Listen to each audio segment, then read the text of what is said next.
ضمنی ایک بات آئی تو 3 طریقوں سے وحی آئی، اور اس وحی کی 2 قسمیں اہم میں ایک کا نام ہے وحی جلی۔ وحی جلی وہ ہے جس کا دوسرا نام ہے قرآن۔ قرآن یہ وحی جلی ہے، اس کے الفاظ بھی اللہ نے نازل کیے، معنی بھی اللہ نے نازل کیا۔ تو یہ قرآن مقدس یہ منزل من اللہ کتاب ہے، اور یہ جس طرح یہ ہمارے ہاتھوں میں قرآن محفوظ ہے، اسی طرح یہ قرآن لوح محفوظ پر بھی ثبت ہے۔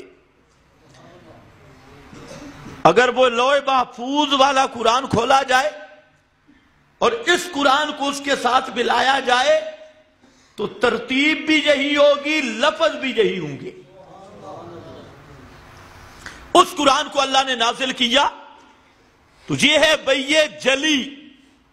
جب مطلق وحی کا لفظ بولا جاتا ہے تو اس سے مراد قرآن ہوتا ہے۔ یہاں پر بھی بعض لوگوں کو دھوکہ لگ جاتا ہے، تو اتبع ما یوحی بلغ ما انزل، مراد قرآن مقدس، اور یہ وحی جلی کامل صورت ہے، اور پورے کا پورا قرآن اس کے نزول کی کیفیت نزلہ علی قلبک، اس کو جبریل فرشتہ لے کے آیا۔ جبریل فرشتہ، کوئی آیت بھی فرشتے کے بغیر نہیں آئی۔ یہ وحی کا وہی صورت ہے، یرسل رسولا، فرشتے کا آنا، اور پورے کا پورا قرآن مقدس اللہ رب العزت کے حکم سے جبریل لایا اور محمد مصطفیٰ صلی اللہ علیہ وسلم کو سنایا۔ جبریل لایا اور آپ کو، ہاں، جبریل لایا اور آپ کو سنایا۔ یہ طریق تھا اس وحی کا، اور آپ نے سنا بھی، پڑھا بھی، سنایا بھی۔ اور 3 چیزوں کا اللہ نے اعلان کیا۔ جب جبریل قرآن لاتے، نبی کریم علیہ السلام ساتھ ساتھ پڑھتے۔ ساتھ ساتھ کیوں پڑھتے؟ تاکہ بھول نہ جائے، کوئی لفظ رہ نہ جائے۔ ادھر جبریل تلاوت کرتا، ساتھ میرے محبوب تلاوت کرتے۔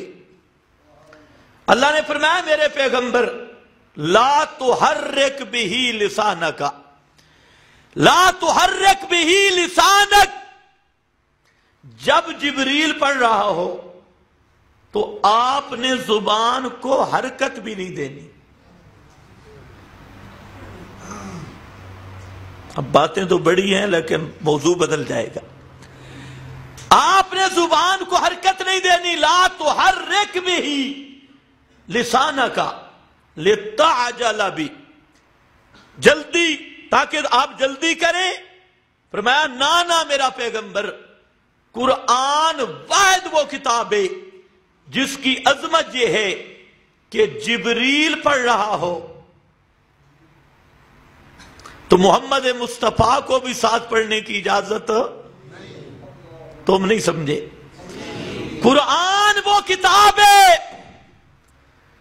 کہ جبریل پڑھ رہا ہو تو جبریل کی تلاوت کے پیچھے محمد مصطفیٰ کو بھی پڑھنے کی اجازت نہیں۔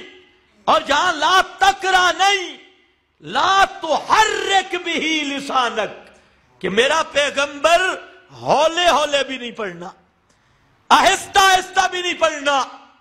اللہ غیر مقلد کو بھی عقل عطا کر دے اور قرآن کا ادب عطا کر دے۔ پڑھنے والا جبریل ہو،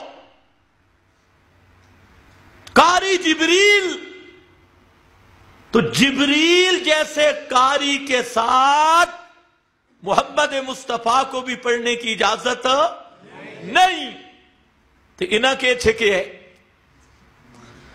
ادھر امام شروع ہوگی الحمدللہ رب العالمین پیچھے الحمدللہ رب العالمین کچھ حیا کر قرآن کے جیادہ اس لیے فرمایا اذا قرئ القرآن فاستمعوا له وانصتوا لعلکم ترحمون. اور امام احمد نے جہاں لکھا اجمع الناس انہا نزلت فی الصلاۃ المکتوبہ، تمام امت کا اجماع ہے کہ یہ آیت آئی فرض نمازوں کے بارے میں اور جماعت بھی فرض نمازوں کی ہے. اور حضرت عبداللہ ابن مسعود رضی اللہ تعالیٰ عنہ نے معنی کیا، فرمایا کہ جب امام پڑھ رہا ہو انصت للقرآن کما امرکم اللہ، تم خاموش ہو جایا کرو جیسے اللہ نے تمہیں حکم دیا ہے.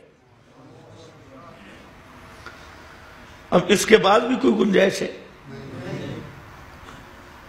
لیکن ضد کا بھی تو کوئی علاج نہیں. اجی مقتدی فاتحہ نہ پڑھے تو مقتدی کی نماز ہی کوئی نہیں. واہ، یہ ہے made in China Mufti, sub China کا مال، نماز ہی کوئی نہیں. اور قرآن کا ادب یہ ہے، سبحان اللہ. جن آئے نا جن، انہوں نے آپ کی تلاوت سنی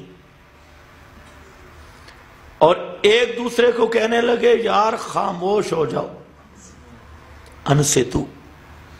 میں آکھو جنہ نہیں پتہ آئی قرآن دے ادب دا، اس غیر مقلد نہیں سمجھ آئی. اور اللہ نے بھی ذکر کیا کہ انہ استمع نفر من الجن، استمع، انہوں نے بڑے ادب اور غور سے سنا، اللہ نے انہیں ہدایت نصیب کر دی قرآن کے اس ادب کی وجہ سے. خیر بہرحال فرمایا میرے پیغمبر آپ ساتھ ساتھ نہ پڑھا کریں، 3 کام میرے ذمہ ہیں، یہ بھی نبی کی شان ہے.